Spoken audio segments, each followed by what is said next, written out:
Hello everyone. Pleasure to be here for the 9th time. So, and to see some faces I know already. Well, it's, as Johannes said, our main job is within the EU. It's clearly Task Force External Borders was created 10 years ago in order to show most of our colleagues that there is life outside the European Union. But this is actually our main task. In any case, now it seems that the main programs where our members are living, which is indirect, it seems that this could last forever, but this is not true.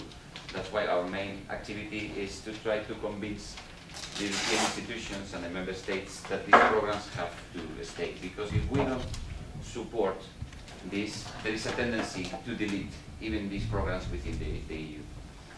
But at the end, the results have been quite okay, because there was not a lot of investment on cross-border cooperation, but it has mobilized a lot of people, and particularly at the borders. So you can imagine what is the main result, which is the creation of links across the borders. And this is very important for the European construction, for the European project.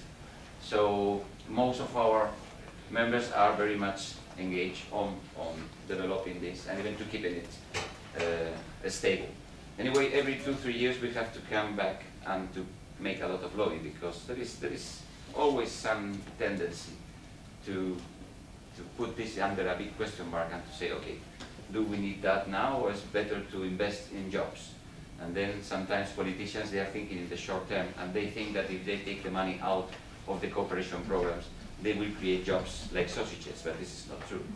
On the other hand, with this investment across the borders, what we are doing is to develop the territories which are in general more challenging, territories with a lot of difficulties. So at the end, there is an indirect effect in creating jobs. So we think that even it's better to keep on investing this in cross-border cooperation. Then we have the external borders, where in some areas it's not the same external border of the EU with Switzerland or Norway than with Ukraine or with Moldova, but for different reasons. That's why there are another set of programs which are addressed to this. But in both, I think that regarding the opportunities for young people, you have much more opportunities in the internal programs because they are much more, and there is a lot of investment. But it is also true that there is a lot of competition. So probably there are more opportunities in the programs at the external borders, because there, even if there is competition, there is less expertise. So actually there are some programs that they could not be initiated because there were no people able to write the projects, or even to understand the sometimes very complex procedures made by the European Union in order to fill the projects. You may say, okay, they should change it. Well, probably this is part of the game, to try to make projects complicated so only a few can be finished. And then those who have to read the projects, they don't need to read that many. This is sometimes our impression. But okay, we are trying to convince them that they have to do things a little bit more simple, because at the end of the day, most of these big projects sometimes are won by big companies, by the consultants, and not by small municipalities or associations, etc. So it's a kind of elite system in which only those who have the resources can get new resources.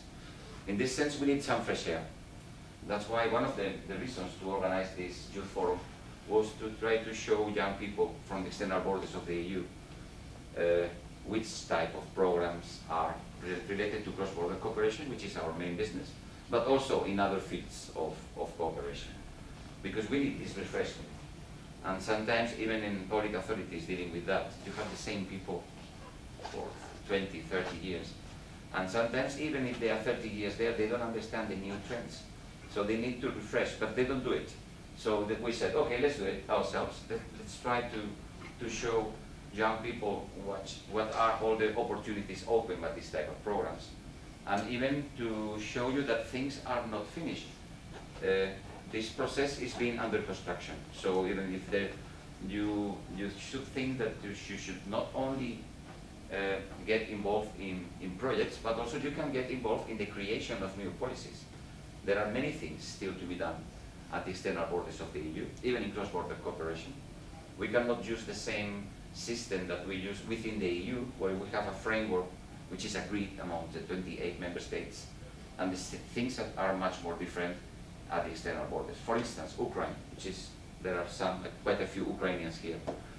Those regions of Ukraine which are bordering the European Union, they can access to cross-border cooperation programs within the neighborhood program of the EU. But there are other regions in Ukraine and they don't have any chance. The case of Kharkiv. They have a very strong border with Russia, and there are no programs there. So we are trying to develop an instrument that can be used for implementing, maybe not cross-border cooperation because the situation is not the best to work with Russia, but if we don't work with the Russians, nobody will do it. So that's why we are trying to keep the cross-border structures in this eastern borders of Ukraine wherever we can, because we're trying to work with in the area of Donbass. Actually, Euro-region was created, they came to ABR, was very active, and then one year later there was a big conflict, and now we can say that this Euro-region has practically disappeared. But this means that we have to stop working? No. And even we have to keep on transmitting the idea of cross-border cooperation, even in these territories. The normal situation cannot be the conflict. And then, yeah, the professional politicians probably won't do that much.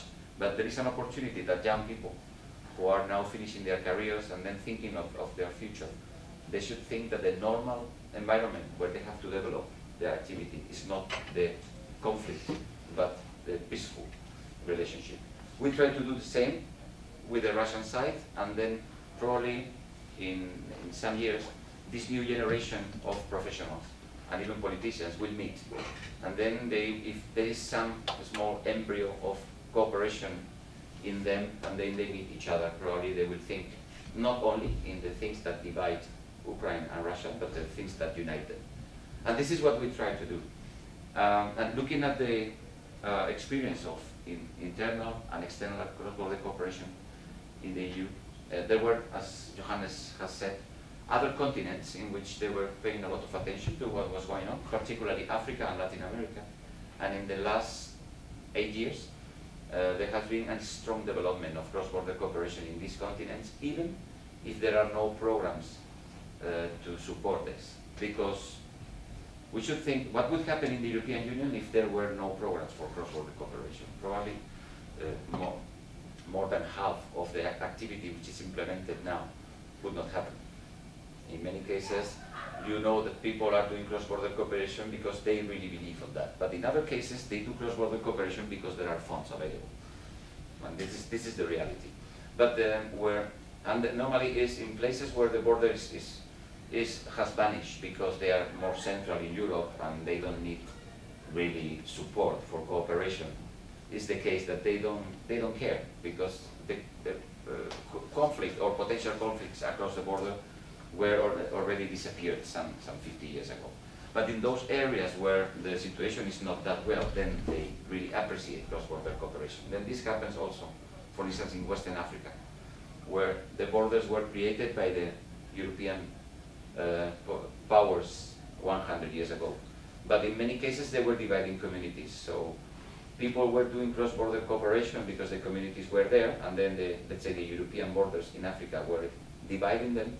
But these communities were still cooperating. So let's say they were doing cross-border cooperation even if they didn't know that this was the name of what they did. So now there are very interesting programs, particularly in Western Africa, but also in Southern Africa.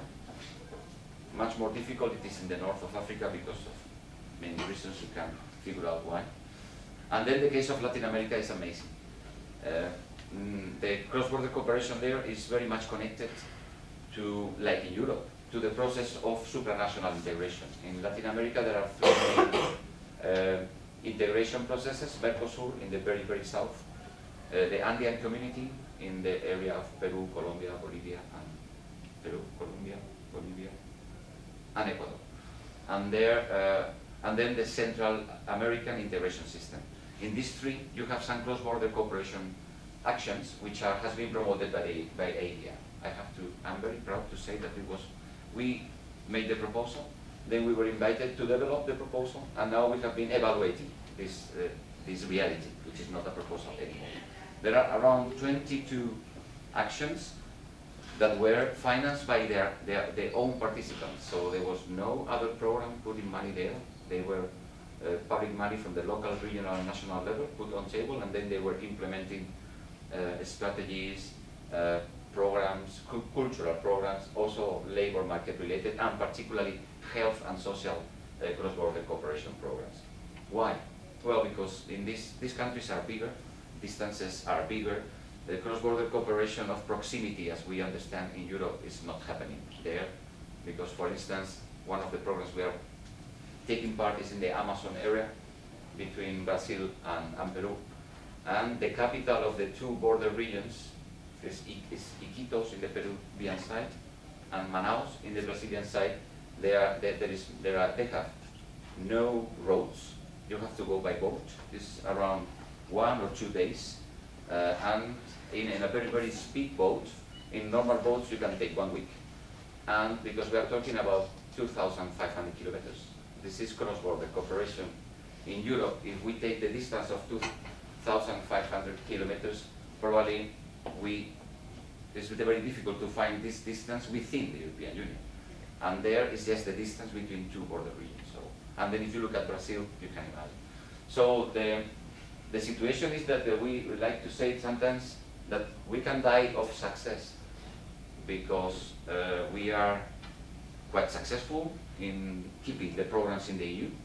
We are also successful in showing this in the external borders of the EU and then in other continents. Even we are working in Jerusalem with the Palestinian and Israeli communities using the tools of cross-border cooperation. But in the meantime, we have had the problem that we were losing members of the ABR, and maybe you know that we live from the fees of our members. And then we were asking, why you leave or you stop paying? They said, well, you are so successful that you will keep on working on what you do, even if we are not there. So why do we have to pay? Very nice. So some 3-4 years ago, there was a risk that our organization was collapsing. And then that's why we were concentrating very much in projects. And this is the last I would like to say. It's very difficult to get a job on cross-border cooperation as such, unless you are working for a public authority which is really engaged in cross-border cooperation. But there is another way to do it, and this is the way in which the ABR was surviving, which is about projects. If you have a project idea, you can develop it. There will be a program, a call, a place where you can place your project idea and you can develop it, and then you can be the manager of your own project. And this is a new way of thinking in which we were able in ABR to get new people to work with us, even to get new possibilities for the task forces, etc. And don't worry if the first project idea is not successful. Even don't worry if the second, the third, and Anna, maybe you need to do 20 and then you will get one, but you will get it for sure. And then of course here in the ABR you have a lot of people with a lot of expertise on how to fail in projects. Sometimes it's good to know how to fail, because then you will learn how to win. Even if the first time that you do a project you win, maybe this is not good, because then you will think that you are very good. And then next time you will fail, and then you will get a depression, and probably you won't do any project anymore. So sometimes it's good. It's good to learn by doing. In any case, well, this is the general. The point would be that you can take profit of the expertise which is developed in our network, even in the network of young people who are here.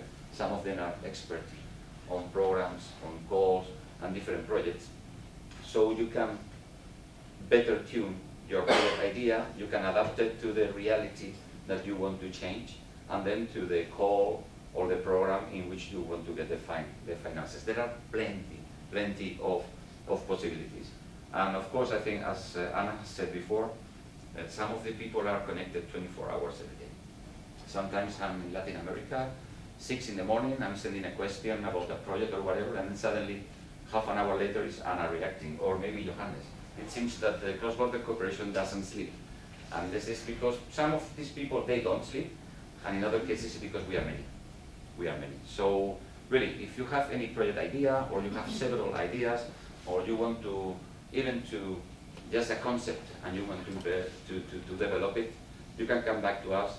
Alexei is knows very well the situation in the eastern part of Europe. Anna knows very well the Balkans.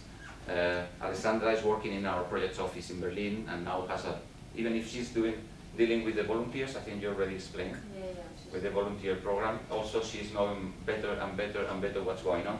And then myself, even if I'm jumping from one place to another, I try to be ready to answer to your questions or even to share with you a moment of reflection about the project concept or idea. This is one of the purposes of this youth forum, to see that you can find here a way to develop your careers, but sometimes it's very important that you have also your own project concept in the pocket. I know a few people who were able to finish their careers. They have their master thesis, for instance, was not just a theoretical exercise to get a degree and then to put it in the library of the university, but something that can be implemented in reality. And I know of several cases in which this master thesis was finally implemented as a project and was the place where this person has been living for 10 years, just implementing the project. And then you can be able to live from your own idea. And this is not that bad. So I will encourage you to do that, and of course the network of the ABR is at your full disposal for any question, remark, or whatever. Thank you very much. This is what you expect.